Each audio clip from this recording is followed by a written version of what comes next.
Bible பழைய ஏற்பாட்டுல ஏசையா என்ற ஒரு ஆகமம் இருக்குதுங்க.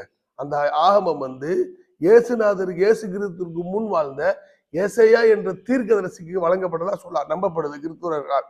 அந்த ஏசையா ஆகமத்துல ஒரு தீர்க்கதரிசி 42ஆம் அதிகாரத்துல ஒரு தீர்க்கதரிசி குறித்து முன்னறிவிப்பு செய்யப்படுகிறது.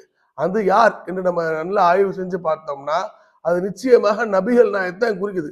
அதுல 42வது அதிகாரம் 1ஆம் வசனம், இதோ நான் ஆதரிக்கிற என் தாசன், நான் தெரிந்து கொண்டவரும் என் ஆத்மாவுக்கு பிரியமானவரும் இவரே, என் ஆவியை அவர் மேல் அமர பண்ணுவேன், அவர் புறஜாதியின் நியாயத்தை வெளிப்படுத்துவார் என்று ஏசியா தீர்க்கதரிசிக்கு கர்த்தர் கூறுவதாக வருது இந்த வசனம். இந்த வசனத்தை நம்ம ஒப்பிட்டு பார்த்தோம்னா இயேசு கிறிஸ்து வந்து எப்படி நம்பப்படுகிறார்?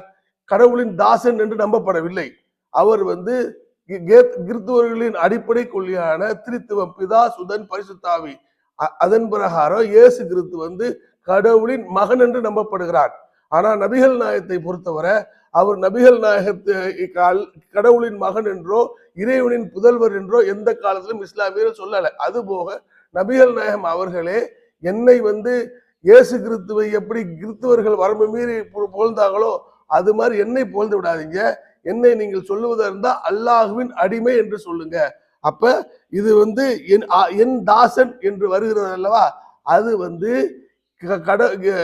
அல்லாஹ்வின் அடிமைக்கு நபிகள் நாயகத்தை தான் குறிக்குமே ஒழிய இயேசு கிறிஸ்துவை குறிக்காது. அது போக இயேசு கிறிஸ்து இஸ்ரவேலருக்கு மட்டும்தான் பேசினாரே ஒழிய வேற புறஜாதிகளை பேசல.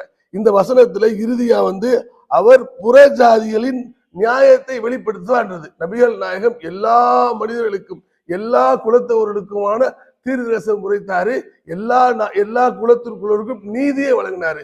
ஆக இந்த வசனம் நபிகள் நாயகத்தை மட்டும்தான் குறிக்கும், இயேசு கிறிஸ்துவை குறிக்காதுங்க.